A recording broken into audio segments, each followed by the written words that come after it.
we're going to palpate where along the back we feel is maybe a little tender or sensitive, right? So for her, it's pretty like more common to go into more like SI kind of lumbar region. So I don't have to continue the tape too far on either side of that. It's pretty localized.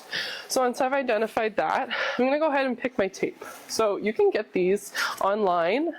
They are on more the expensive side, but this tape I've had, like, it stayed on for a show bath. It stayed on for like 2+ weeks for some people. It kind of depends on the care, how well you care for it. But there's a 3-inch and a 2-inch version. I believe you can also get them at Sharps. For any kind of low back stuff, I'd say 3 inches better. You just get more of like a kind of span of the tape too. So give you guys kind of an idea what they look like too.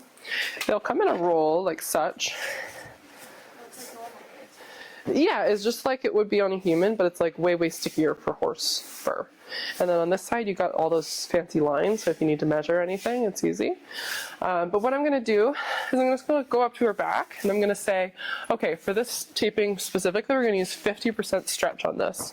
So I'm going to think I'm going to need 1.5 of whatever length I pick, right?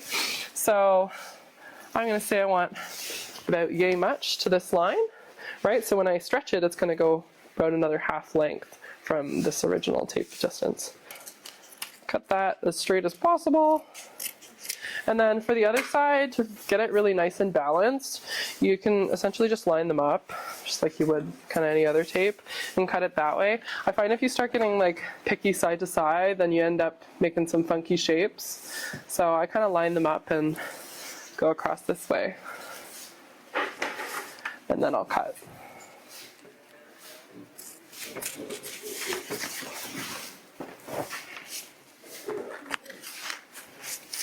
And then once you've got the length here, you can kind of put them together.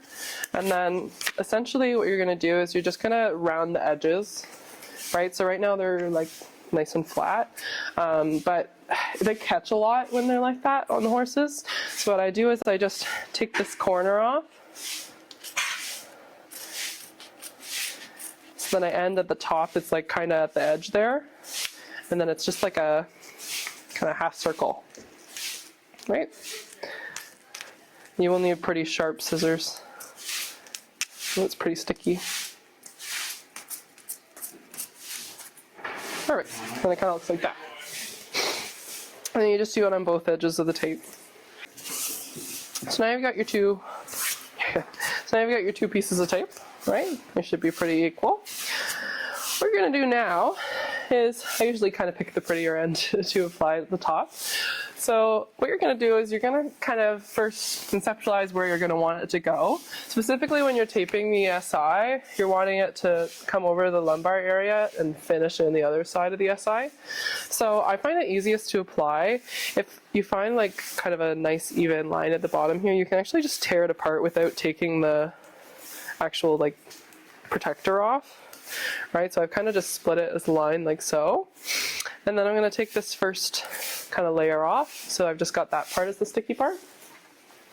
Then what I'm going to do, I'm going to apply that to lower back. So for her specifically, this taping, I'm probably going to put it at about L3, L4, right? So I'm going to find that.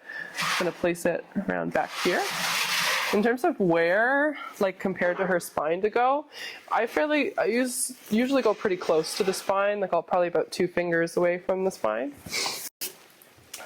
Then what you're going to do is you're going to hold that part that you've applied, right? And you're going to flip the non-sticky part over the other hand.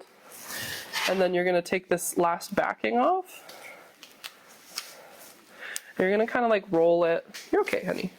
You're going to roll it till you've got maybe, you know, an inch or two left on your strip here. Okay, so you're going to hold this top part. I'm going to push it all the way to its 100% stretch. I'm going to bring it back about half, so it's about 50%, and I'm going to lay it down. Right? And so this last part is going to have no stretch again. So I'm going to release it, and then this is just going to be flat and released. And you have to warm it up to get it to stick well, especially in this temperature. So you just kind of rub your fingers along it like this and just hold the ends down so it sticks well.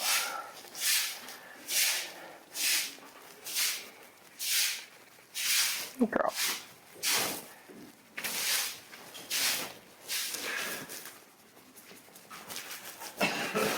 Perfect. All right, so I'm following just a little bit of the SI on this side, so that's good. It's nice for me because I'm tall, so I can see both sides while I'm working. But I'm going to repeat that same process. I'm going to take that first strip off the top here. I'm going to remove that. Next, I'm going to take a bird's eye view. I'm going to go for the same kind of distance from the spine as I did on the other side. Same start point. Right, I'm going to flip this piece over,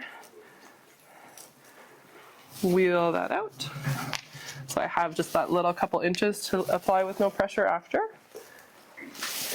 Then I'm going to pull to full stretch. I'm going to pull it back a little bit to about 50%. Then I'm going to place that nice and evenly. I'm going to release the pressure for this part and just hold it down like so. As you're doing it, then you just warm it up.